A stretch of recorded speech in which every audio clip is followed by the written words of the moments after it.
चलिए बच्चों, next lecture number 6। या प्रीवियस लेक्चर में हमने ऑब्जर्वेशन देख लिया था रदरफोर्ड एटॉमिक मॉडल का। ठीक है, अब हम लोग उसका कंक्लूजन के बारे में जो बात कर रहे हैं। ठीक है, चलिए देखते हैं। हमने क्या देखा था कि कुछ अल्फा पार्टिकल यहां से जा रहे थे। ठीक है, देखो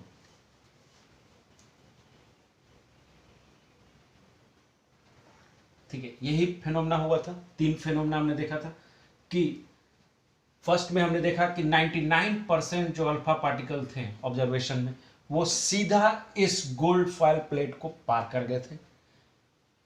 1/1000 अल्फा पार्टिकल, मतलब 1000 में से एक अल्फा पार्टिकल सेम एंगल, जिस एंगल से आकर टकराया था उसी रास्ते से फिर वापस गया। और कुछ alpha particle some angle theta से क्या हुए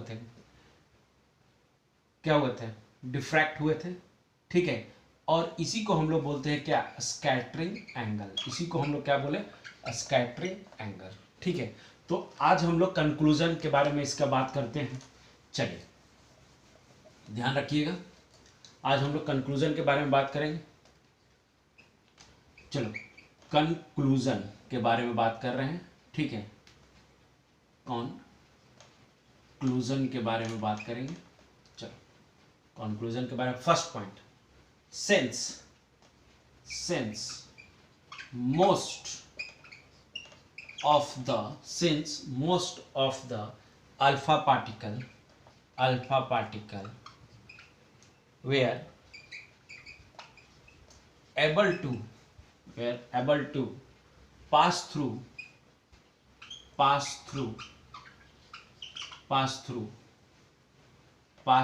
क्या बेटा, through the क्या, द गोल्ड फॉयल। ठीक है, since most of the alpha particle were able to pass through the क्या, gold foil without encountering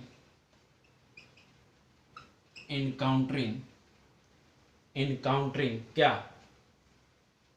without encountering. ठीक है, it means that very large a space, empty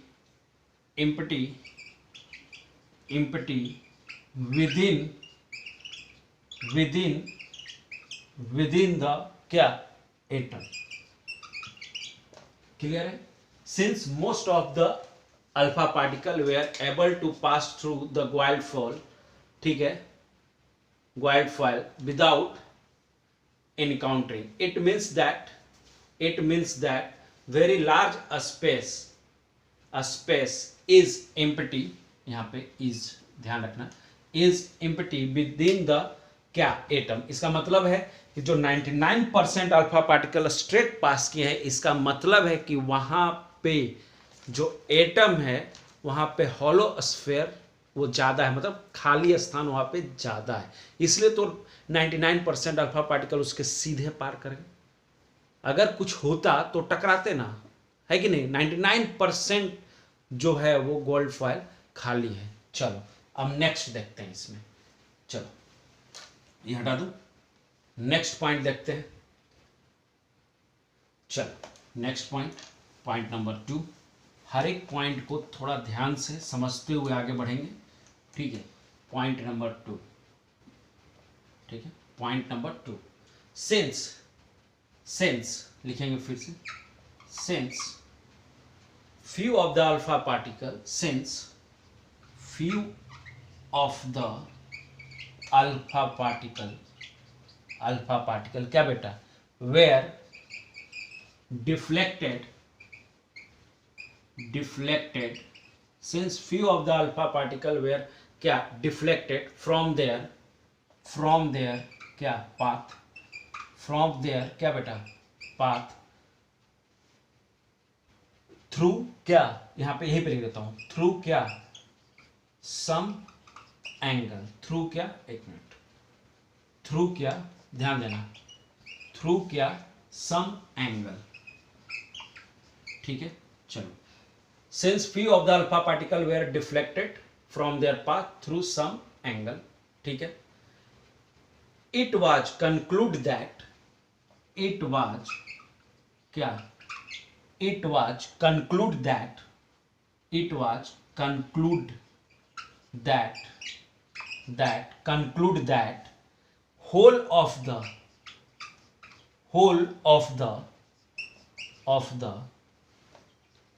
positive charge, it was concluded that whole of the positive charge is concentrated, whole of the positive charge is concentrated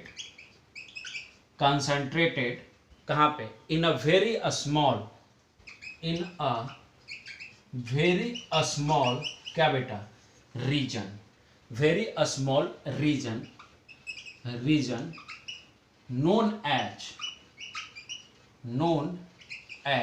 क्या, known as nucleus, known as क्या, nucleus present at the, ध्यान देना, known as क्या, nucleus present at the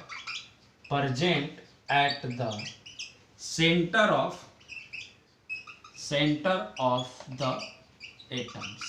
the atom, देख लो, since few of the alpha particle were deflected from their path through some angle, it was concluded that whole of the positive charge is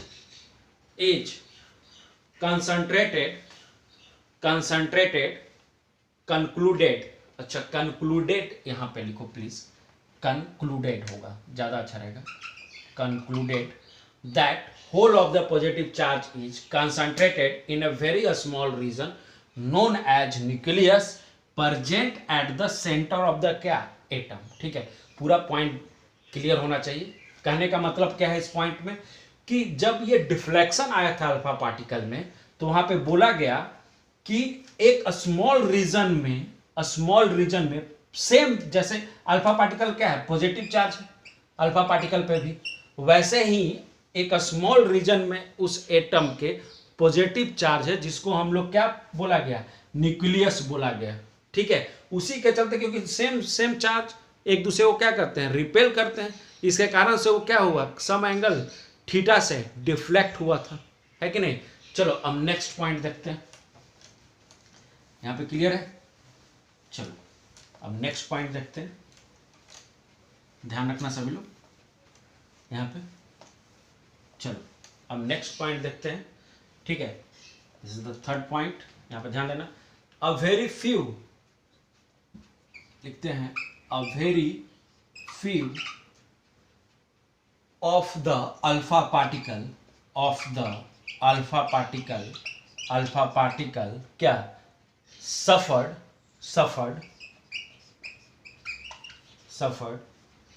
क्या, a strong deflection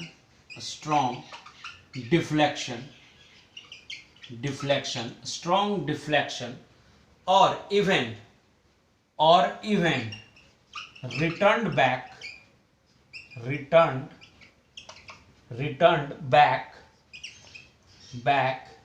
कारण on their original path, returned back on their क्या बेटा, original path, indicating that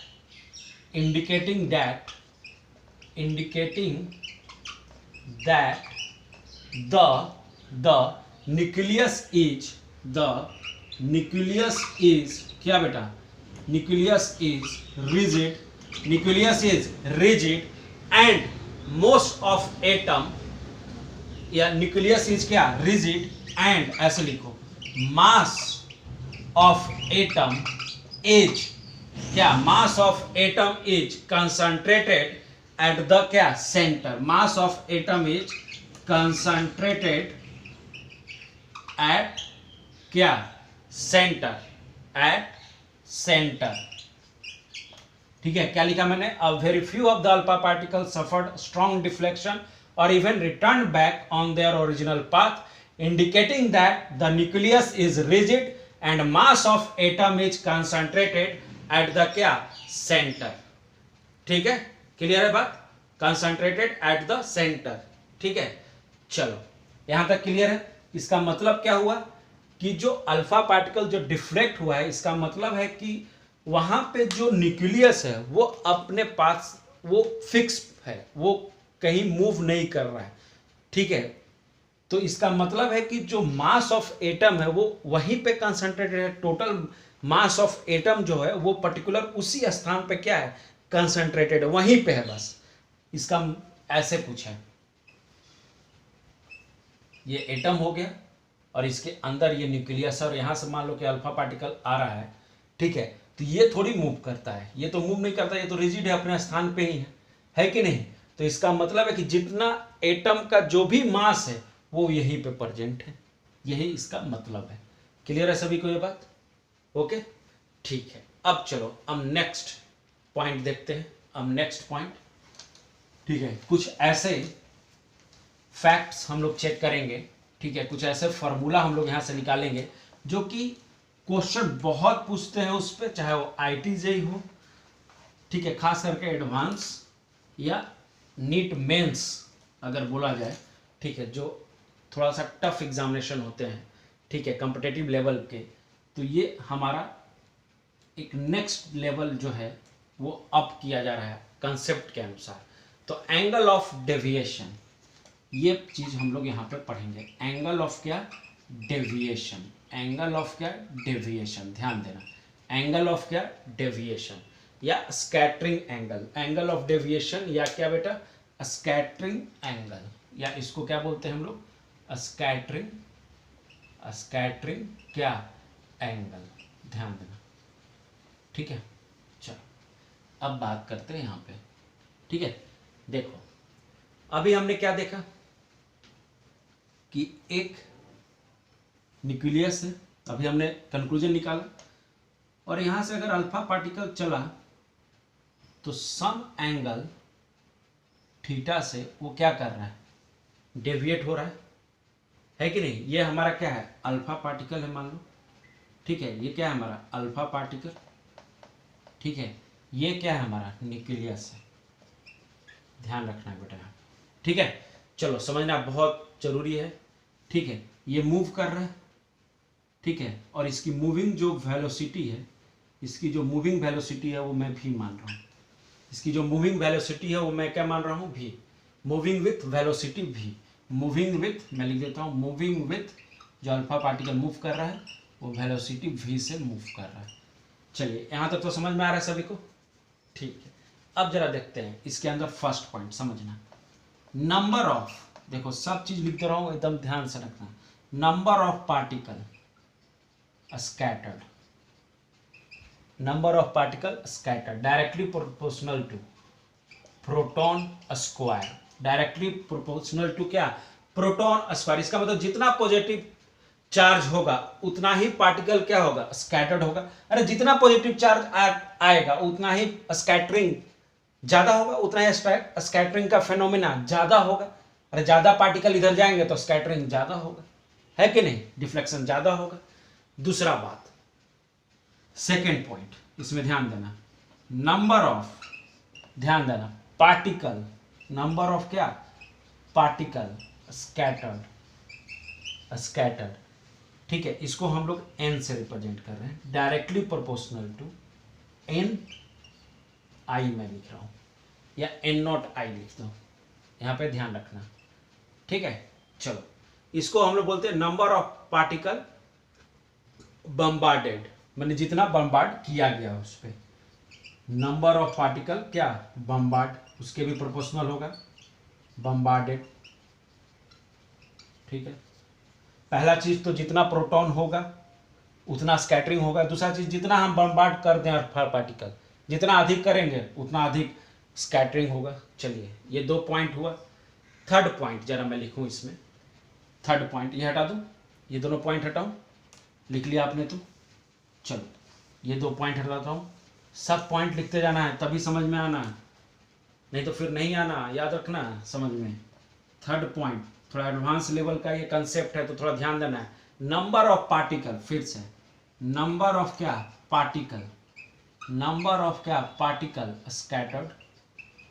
scattered, number of particle scattered direct. देखो यहां पे ध्यान देना, एक पॉइंट लिख रहा हूं, inversely proportional to kinetic energy of क्या, alpha particle, inversely proportional to kinetic energy of क्या, अल्फा पार्टिकल। इसका मतलब है कि अल्फा पार्टिकल का काइनेटिक एनर्जी जितना कम होगा, ठीक है, अगर अल्फा पार्टिकल का काइनेटिक एनर्जी ज्यादा होगा तो number of alpha particle scattered कम होगा। ये भी बात है, देख लो, जो बढ़ेगा दूसरा घटेगा। क्लियर है यहाँ पे, यहाँ तक कंसेप्ट क्लियर है। देख लो, किसी को कोई डाउट हो तो पूछ लेगा।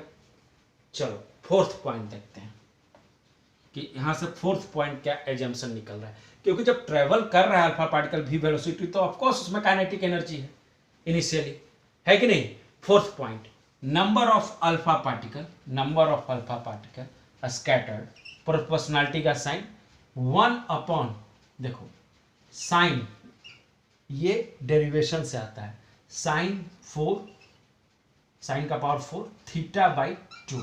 ये थीटा क्या है, स्कैटरिंग एंगल है, यहाँ पे स्कैटरिंग एंगल है।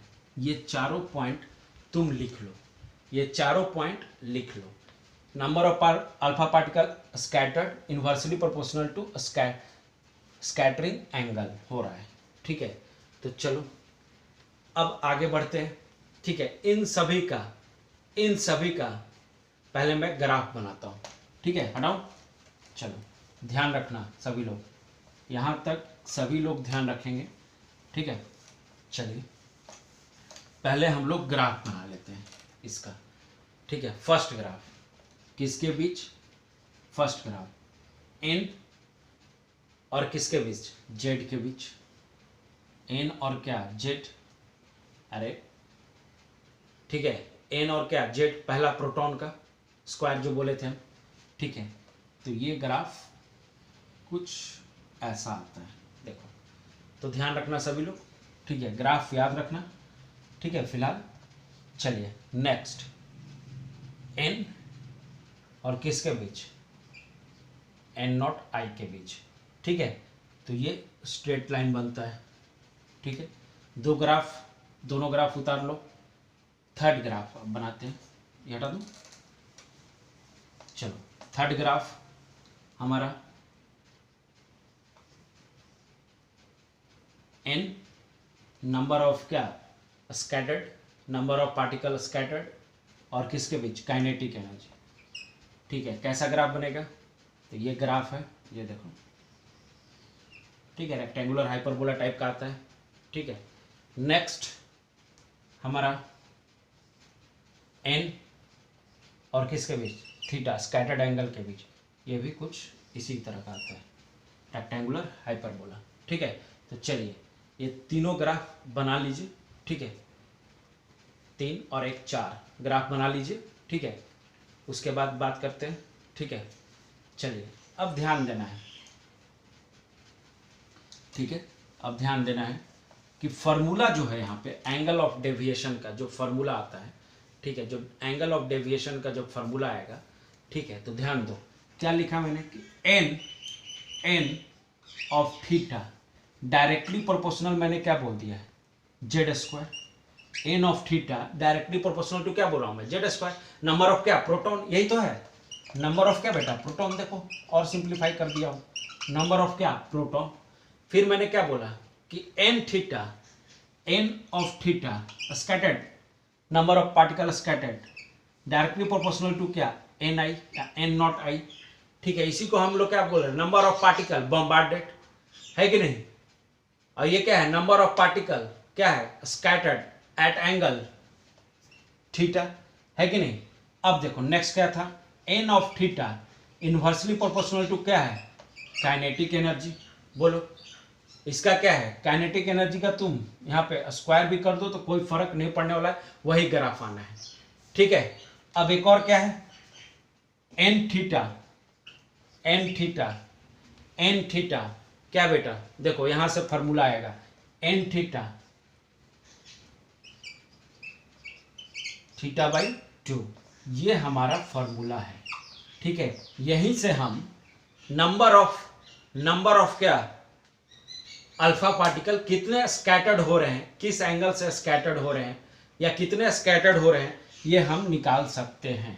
तो ये फॉर्मूला तुम्हें याद रखना है, एन थीटा, ठीक है, n theta inversely proportional to 1/sin 4 theta by क्या 2, ध्यान रखना है, इसको आपको ध्यान रखना है। क्लियर है बेटा, यहां तक क्लियर है सभी को? बोलो, ये इंपॉर्टेंट है, इसमें हम लोग क्वेश्चन भी करके देख लेंगे, ठीक है, कुछ भी घबराने की जरूरत नहीं है, ये फॉर्मूला सिर्फ तुमको ध्यान रखना है। N theta directly proportional to Z square number of proton, ठीक है, n theta directly proportional to n not I number of क्या, ध्यान रखना है क्या, नंबर ऑफ क्या बॉम्बार्डमेंट पार्टिकल, ठीक है, और n theta inversely proportional to क्या काइनेटिक एनर्जी का स्क्वायर, जितना तुम काइनेटिक एनर्जी तुम कुछ भी कर लो, बढ़ा लो घटा लो, एन थीटा पे फर्क पड़ने वाला है, ठीक है, अगर ये बढ़ाओगे तो ये घटेगा, ठीक है। चलो अब आगे बढ़ते हैं, n theta inversely proportional to sine का पावर 4 थीटा बाई 2, तो ये थीटा क्या है हमारा एंगल ऑफ क्या है स्कैटरिंग है, स्कैटरिंग एंगल है ये हमारा, क्लियर है। अब देखो अगर कोई हमसे पूछ दे कि थीटा मैक्सिमम और मिनिमम क्या हो सकता है, थीटा मैक्सिमम और मिनिमम कब हो सकता है, तो थीटा इक्वल टू अगर 0 तुम पुट करोगे तो वहां पे ध्यान रखना मैक्सिमम स्कैटरिंग होगा, मतलब मैक्सिमम क्या होगा स्कैटरिंग होगा, मैक्सिमम स्कैटरिंग मतलब 19, मतलब उस केस में मैक्सिमम जो रेज है वो सीधा निकल जाएंगे। मैक्सिमम स्कैटरिंग करने का मतलब क्या है 99, इस केस में 99% जो रेज हैं वो स्ट्रेट निकल जाएंगे, ध्यान रखना, ठीक है, क्लियर है बात? बोलो, समझ आ रही बात? तो इस केस में मैक्सिमम स्कैटरिंग होगा, इस केस में मैक्सिमम स्कैटरिंग होगा, ध्यान रखना, ठीक है बेटा, इस केस में मैक्सिमम स्कैटरिंग होगा। कोई दिक्कत? कोई दिक्कत यहां तक? बोलो, किसी को कोई दिक्कत? ओके, इसका मतलब है कि यहां पर डेविएशन क्या होगा कम होगा, less deviation, less deviation, clear है? यहां पे क्लियर है? ओके, अब देखो अगर थीटा 180 डिग्री हो, अगर थीटा का वैल्यू क्या रख जाए 180 डिग्री, तो मिनिमम स्कैटरिंग मतलब मोर क्या होगा, यहां पे ध्यान देना, मोर क्या होगा डेविएशन होगा, यहां पे ध्यान देना, मोर क्या होगा इसी में लिख लेना, मोर क्या होगा डेविएशन होगा, ठीक है, ये ध्यान रखना, मोर डेविएशन। हटाऊंगा सबको, तुम पहले देखो विजुअल है ना तुम सबको, हाँ दिख रहा है, ठीक है। Theta equal to 0 maximum scattering less deviation, theta जैसी एंगल बढ़ाओगे, मान लो मैक्सिमम एंगल तुम थीटा 180 डिग्री रखो तो मिनिमम स्कैटरिंग मोर डेविएशन, ठीक है, समझ में आ रही बात? कोई दिक्कत? बोलो यहां पे, अरे समझ लो बात को, इसका मतलब है कि यहां पे लेस पार्टिकल होगा हमारे पास, यहां पे इस एंगल पे लेस पार्टिकल हमको मिलेगा और यहां पे हमें मोर पार्टिकल मिलेगा, ठीक है, बस ये भी पॉइंट ध्यान रखना है। बोलो, ये समझने वाली बात है, सबको क्लियर हो जाना चाहिए, ठीक है बेटा। चलो अब नेक्स्ट आगे बढ़ते हैं, यहां तक क्लियर हुआ? ठीक है, चलो ध्यान देना है, ठीक है, मैं पहले हटा देता हूं सबको, यहां ये जो पॉइंट मैंने सब लिखवाया ना, सब ध्यान रखना बेटा। देखो कुछ नहीं है, जहां पे थीटा का वैल्यू मिनिमम होगा वहां पे मैक्सिमम स्कैटरिंग होगा, याद रखना, जहां पे थीटा का वैल्यू लेसर वहां मैक्सिमम स्कैटरिंग, और वहां पे एन का वैल्यू ज्यादा, कुछ नहीं बोल रहा हूं मैं, थीटा का वैल्यू देखो अभी 0 लिए थे ना, तो वहां पे मैक्सिमम मैंने स्कैटरिंग लिखा था, तो वही बोल रहा हूं कि लेसर वैल्यू ऑफ क्या थीटा, लेसर वैल्यू ऑफ क्या थीटा, तो इसका मतलब क्या है मैक्सिमम क्या एन का वैल्यू ज्यादा है कि नहीं, स्कैटरिंग ज्यादा, समझ में आ रही बात? तो ये सब पॉइंट ध्यान रखना है, जहां पे थीटा का वैल्यू मैक्सिमम वैल्यू ऑफ क्या थीटा, ठीक है, वहां लेसर वैल्यू ऑफ क्या एन, बस ये पॉइंट ध्यान रखना है, यही सब पॉइंट तुम्हें ध्यान रखना है बेटा, ठीक है। कोई दिक्कत? बोलो यहां तक, कोई दिक्कत समझने में? कोई दिक्कत? चलो अब नेक्स्ट जो मैं तुम्हें बताने वाला हूं वो है हमारा क्वेश्चन जो कि मैं लेकर आया हूं। चलो इस पे एक क्वेश्चन हम लोग कर लेते हैं। चलो ठीक है, चलो एक क्वेश्चन हम लोग कर लेते हैं इस पर। ठीक है, देखो ये सब बहुत वास्ट कंसेप्ट है, तो तुम सोचोगे कि एक बार में इसको समझ जाएं तो इतना इजी तो है नहीं, तो इसलिए पहले लिखो, जितना वीडियो में समझाया गया है उसको समझो। ठीक है, कुछ नहीं है, बस एक सिंपल सा फॉर्मूला है, उसको ध्यान रखना है, स्कैटरिंग का है।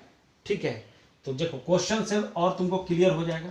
थोड़ा क्वेश्चन देखते हैं कि इन द, क्वेश्चन है in the Rutherford, in the Rutherford scattering experiment, in the Rutherford scattering experiment, the number of alpha particles scattered at an angle theta is equal to 60 degree is 36 per minute। बहुत बढ़िया। the number of alpha particles per minute scattered at angle theta equal to 90 degree is। Question क्या है? In the Rutherford scattering experiment, सभी लोग question लिख लें। In the Rutherford scattering experiment the number of alpha particle scattered at an angle theta is equal to 60 degree is 36 per minute। okay, full stop। the number of alpha particle per minute scattered at angle theta equal to 90 degree is। ठीक है, ये निकालना है हमें। बहुत बढ़िया, option दिया हुआ है। First option 144, B 9, C 36 and D हमारा दिया हुआ है 16।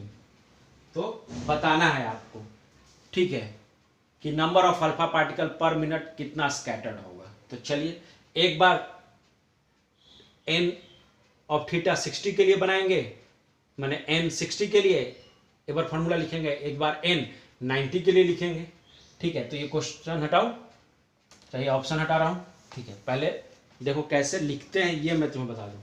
ठीक है, फार्मूला बस याद रखो, एन 60 डिग्री, 60 डिग्री के लिए बात हो रहा है। ठीक है, 1/sin का पावर 4 θ/2, ये फर्स्ट हुआ मेरा। ठीक है, ये फर्स्ट इक्वेशन। सेकेंड इक्वेशन मैं यहाँ पे लिख देता हूँ, एन किसके लिए बनाऊंगा, 90 डिग्री sin 4 θ/2। देखो ये सेकेंड हो गया हमारा, क्लियर है। अब देखो, अब मैं क्वेश्चन को रब कर देता हूँ। इतना तो तुम समझ गए, दो वैल्यू लिखा मैंने। ठीक है, दो वैल्यू मैंने लिखा है यहाँ पे। ठीक है, चलिए अब इन दो वैल्यू के लिए, ठीक है, देखो एक मिनट, यस, अब इस दो वैल्यू के लिए कुछ नहीं करना है, इन दोनों का रेशियो ले लो। ठीक है, तो n 90 degree upon n 60 degree, मतलब 2:1 करना है। ठीक है, चलो इक्वल टू क्या लोगे, बोलो क्या लोगे, एक रखोगे, एक का वैल्यू रखोगे, थीटा का वैल्यू, तो क्या आ जाएगा, 60 था, तो 60/2 कितना आ जाएगा, 30 डिग्री। तो यहाँ पे क्या रखूंगा, साइन, देखो साइन 30 डिग्री अपॉन 2:1 किया है, ध्यान रखना, इन दोनों को डिवाइड किया है। ठीक है, और एक क्या हो गया, साइन 45 डिग्री, यही होगा ना, 90 रखूंगा तो, बोलो का होल 4, यही होगा, बोलो क्लियर है सभी को। इसको तुम सॉल्व करोगे, इसको तुम साइन 30 का वैल्यू रखो, साइन 45 का वैल्यू रखो, ठीक है, इसको सॉल्व करोगे तो आएगा 1/4। देख लो, अगर तुम सॉल्व करने जाओगे तो आएगा 1/4। ठीक है, कोई दिक्कत? अब देखो n 90 degree, n 90 degree, n 90 degree equal to क्या, n 60 डिग्री अपॉन क्या 4। तो n 60 डिग्री का वैल्यू दिया हुआ है, कितना दिया हुआ है 36। ठीक है, तो 36 अपॉन क्या 4, यहाँ पे क्या आ जाएगा 9। देख लो, कुछ नहीं किया मैंने, दोनों के लिए मैंने 60 डिग्री पे और 90 डिग्री पे मैंने फार्मूला लिखा। दोनों का थीटा का वैल्यू दिया हुआ था, एक का 60 दिया हुआ था, एक का 90 दिया हुआ था, दोनों का वैल्यू रखा। तो यहाँ सॉल्व करने के बाद 1/4 आया। n 60 का n का वैल्यू दिया हुआ है, नंबर ऑफ पार्टिकल जो इमिट कर रहे थे वो 36 पर मिनट इमिट कर रहे थे, तो उसका वैल्यू मैंने रख दिया 36, बस डिवाइडेड बाई 4, 9 आंसर आ गया। देख लो, अरे एंगल कम होगा, ठीक है, देख ही रहे हो, है कि नहीं, कि एंगल मेरा क्या था, पहले कहीं ना कहीं मेरा क्या एंगल ज़्यादा था 180 डिग्री, फिर ठीक है 90 डिग्री, जैसे जैसे देखो समझो एंगल बढ़ता जाएगा, इमिशन कहीं ना कहीं क्या होता जाएगा, कम होता जाएगा, तो कम ही हुआ है। ठीक है, पहले 60 था तो उस पर 36 था, अब 90 है तो 9 है स्कैटरिंग, है कि नहीं? क्लियर है बात? नंबर ऑफ पार्टिकल कम होते जाते हैं, ये तो पढ़ा ही हमने। कोई दिक्कत इसमें बोलो, किसी को दिक्कत? थीटा का वैल्यू जितना कम होगा, थीटा का वैल्यू जितना कम होगा, ध्यान रखना, less value of theta more particle, मतलब n मैक्स। तो एंगल बढ़ाओगे तो n का वैल्यू कम होगा, वही हुआ। 9 आंसर आ रहा है। क्लियर है सभी को यहाँ तक? देख लो, ये सब बहुत इंपॉर्टेंट है। ठीक है, जितना इजी तुम्हें ये दिख रहा है बोर्ड पे, अभी तक लेक्चर उतना है नहीं, ठीक है ना, क्योंकि इसको समझना है, वास्ट कंसेप्ट है ये सब। ठीक है बेटा, तो चलो नेक्स्ट लेक्चर में हम लोग डोका के बारे में पढ़ेंगे। डोका एक इसी में है, रदरफोर्ड में ही है। ठीक है, जनरल बुक में आपको वो सब दिखने को नहीं मिलेगा, ये सब चीज़ें जनरल बुक में आपको नहीं मिलेगा। जो बुक प्योर कंपटीशन लेवल है, चाहे वो नीट के लिए बना हो पूरी प्योर कंपटीशन लेवल, या जो IIT मेंस और एडवांस की बात करते हैं, वहाँ से ये कंसेप्ट बहुत पूछता है। ठीक है, आप अब जनरल किसी बच्चे से पूछेगा तो नहीं समझ में आएगा। ठीक है, तो ये सब बातों को ध्यान रखना है बेटा। ठीक है, कहीं भी कुछ लगे तो मुझसे पूछना है ऑन द क्या चैट, ठीक है, या क्लास में। चलिए मिलते हैं नेक्स्ट कंसेप्ट पे, जो कि है हमारा डोका। ठीक है, it's means distance of closest approach. ठीक है, उस पर बात करेंगे हम लोग नेक्स्ट क्लास में। चलिए, वो भी हमारे रदरफोर्ड में ही है। तो अभी तक हमने रदरफोर्ड का ऑब्जर्वेशन और कंक्लूजन देख लिया है। नेक्स्ट क्लास में distance of closest approach with उसका हम लोग ड्रॉबैक्स वगैरह देखते हुए रदरफोर्ड को समराइज कर देंगे। ठीक है, उस पर कुछ क्वेश्चन कर लेंगे।